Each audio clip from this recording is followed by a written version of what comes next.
여러분 안녕하십니까? 팡터바에 잘 오셨습니다.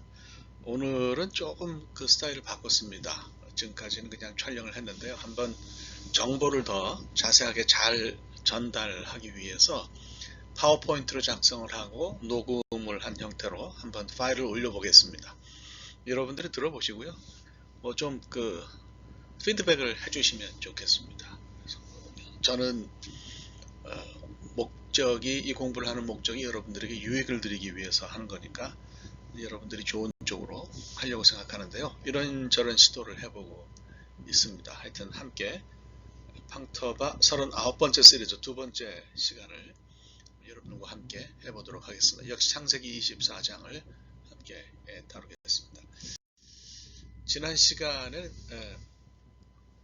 아브라함이 왜 그렇게 며느리를 바다나람에서 구하려고 했나, 이걸 우리가 함께 생각을 했습니다. 그래서 이제 처음 제가 리프카도리 얘기를 하면서 그 패밀리 블러드를 지키기 위해서, 그러니까 혈통을 좀 보존하기 위해서 그랬을 가능성이 있다, 그런 말씀을 드렸습니다. 아마도 혈통 때문에 그랬다고 생각할 수도 있겠는데요. 제가 볼 때는 그건 아니라고 말씀을 드렸어요. 그래서 오늘은 그저 그냥 아니라고 이야기할 것이 아니고 왜 혈통이 아닐지에 대해서 여러분과 함께 조금 자세히 생각을 해보도록 하겠습니다.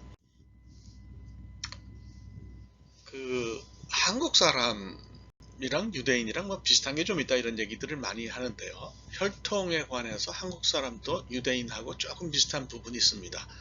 특히 한국 사람들이 혈통 보존에 굉장히 관심이 많아요. 그래서 이제 족보도 관심이 많고요. 또 그러다 보니까 단일 민족이다, 단일 혈통이다, 이런 얘기를 굉장히 많이 합니다. 인종학적으로 보면 한국 사람을 몽골리안이라고 그렇게 이야기를 해요. 그래서 몽골리안 인종대는 중앙아시아에서 시작을 해가지고 몽골 쪽이죠. 그래서 일본까지를 볼 수 있어요. 그렇게 우리가 몽골리안 인종대라고 그렇게 이야기를 합니다. 결론부터 말씀을 드리면 우리는 뭐 단일 혈통을 가진 민족이다, 단일 민족이다, 그렇게 믿고 싶지만은 사실은 피는 그렇지가 않다라고 하는 거죠. 한민족의 유전자에는 북방계, 몽골리안 북방계 그 피와 그 다음에 남방계 폴리네시안 그 피가 섞여 있어요. 그래서 한 북방계 유전자가 70% 내지 80% 정도 되고요. 그 다음에 남방계 유전자를 가진 분들이 한 20%에서 30% 된다고 그렇게 이야기를 합니다. 뭐 조금 실망이신가요? 뭐 그럴 건 없을 거라고 생각합니다. 두 종류의 유전자만으로 구성된 민족도 지구에는 굉장히 드물다 그래요. 그러니까 뭐 우리가 별난 것만은 사실이죠. 하여튼 북방계는 몰라도 우리 안에 뭐 하와이나 피지나 뭐 이런 쪽을 비롯해서 남태평양에 흩어 사는 폴리네시안 피가 들어있다는 것은 좀 이채로울 수가 있겠습니다. 두 사진을 보시면 좀 비교가 되시는지 모르겠어요. 왼쪽은 이제 몽골 분 사진이고요. 오른쪽은 오리지널 하와이언들 사진이에요. 그러니까 북방계 얼굴, 그러니까 유전자를 가지고 계신 분들의 얼굴을 보면 눈이 굉장히 가늘고요. 초생달처럼 이렇게 가늘고 하관이 빠르고요. 이런 모습을 가지고 있죠. 많은 한국 분들이 이런 모습입니다. 오른쪽은 오리지널 하와이안 모습인데요. 눈이 부리부리하게 크고요. 그 다음에 이제 쌍꺼풀도 있고 그래요. 그래서 한국 사람들 가운데 쌍꺼풀을 가지고 계신 분들은 또 이런 피가 조금 있다, 이렇게 볼 수가 있겠죠. 그래서 이렇게 생각하시면 될 것 같고요. 피가 이렇게 섞인 것은 그거는 좋다 그렇다 이렇게 말할 수 있는 게 아니에요. 선악간의 문제도 아니고요. 우리 피가 현실적으로 그렇다라고 하는 말씀을 드리는 거죠. 뭐 우리 집만 해도 저는 외꺼풀이고요. 제 안에는 쌍꺼풀이에요. 그러니까 그러면 우리 아이들은 뭐 피가 다 이렇게 섞여 있다, 이렇게 볼 수 있겠죠. 하여튼 굉장히 흥미로운 이야기입니다. 더구나 지금은 한국의 이제 다문화가 대세라고 볼 수가 있죠. 세계 온 지역에서 사람들이 다 들어와서 살고요. 또 그런 형편입니다. 다문화가 굉장히 일상적인 것을 우리가 이제 볼 수가 있는데요. 혼혈 결혼도 굉장히 많은 것을 볼 수가 있지요. 한국에 들어와 있는 외국인들을 이렇게 도표를 만들어 놓은 걸 제가 하나 올렸습니다. 그래서 이거는 법무부에서 제공한 거니까 뭐 맞겠죠.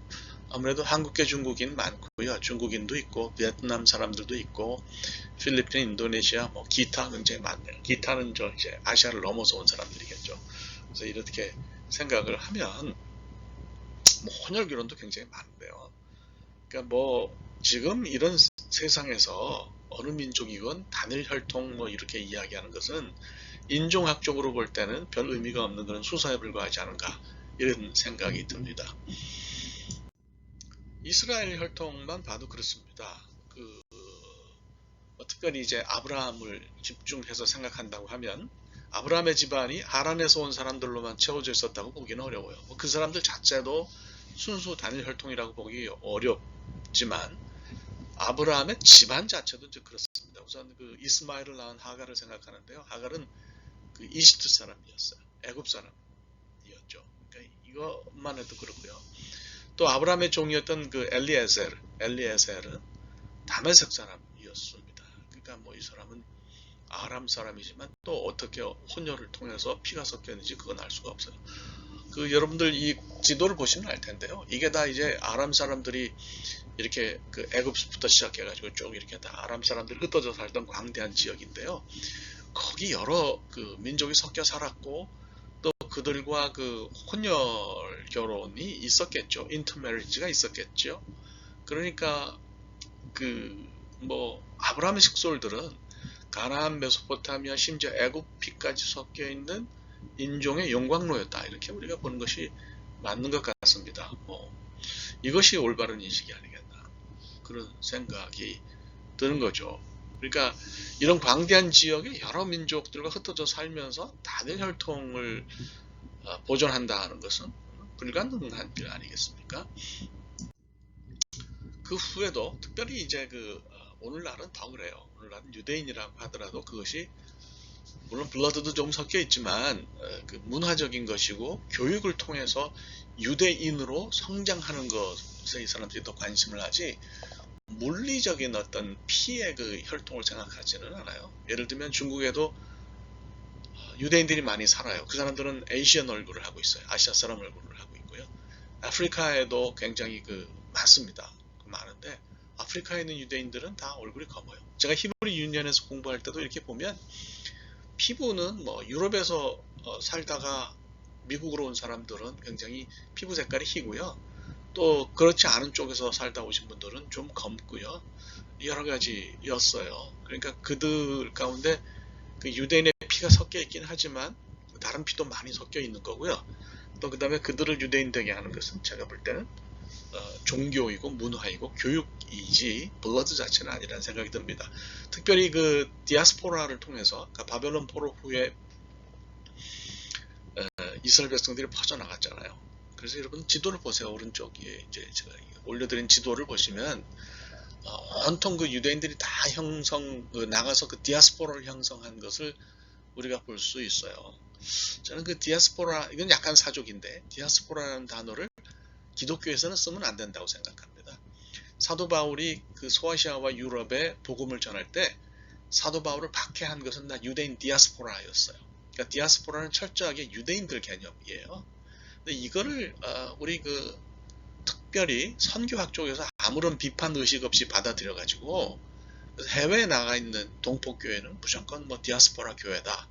또 한인들 커뮤니티를 디아스포라다 이렇게 이야기하는데 우리가 왜 아무런 비판 없이 유대인들 용어를 받아들여야 되는지 잘 모르겠어요. 제가 이런 얘기를 한번 했더니 왜 김세원 목사가 이미 선교학적으로 굳어져 있는 용어에 대해서 그렇게 비판하느냐 그런 얘기를 하는데 아닌 건 아닌 거죠. 제가 볼 때 디아스포라의 역사는 기독교 박해 역사예요. 디아스포라와 우리는 결코 친해질 수가 없죠. 어쨌거나 바벨론 포로 이후는 이제 디아스포라를 통해서 혼혈이 가속화됐어요. 그걸 우리가 이제 보면 알 수가 있는 거죠. 마태복음의 족보를 봐도 알 수 있어요. 예수님 족보를 보면요. 거기 가나안 원주민인 라합도 있고요. 모압 사람인 룻도 섞여 있잖아요. 그러니까 뭐 이런 혈통 얘기하는 것이 무슨 의미가 있는지 잘 모르겠습니다. 원래 이스라엘 혈통은 아람 사람이었다고 볼 수 있죠. 모세가 신명기 26장 4절에 내 조상은 유리하는 아람 사람으로서 이런 표현이 있어요. 그러니까 아브라함의 선조는 그 우르에서 살던 사람들이었고, 이 사람들은 넓게 보면 메소포타미아에서 산 아람 사람들이에요. 말씀드린 것처럼 워낙 넓은 지역에서 섞여 살아가지고 어떻게 혈통을 보존했는지 사실 우리가 알 수가 없어요. 불가능하죠. 그래서 이거를 뭐 순수하다든지 단일하다든지 이렇게 표현하는 것은 불가능한 것 같습니다.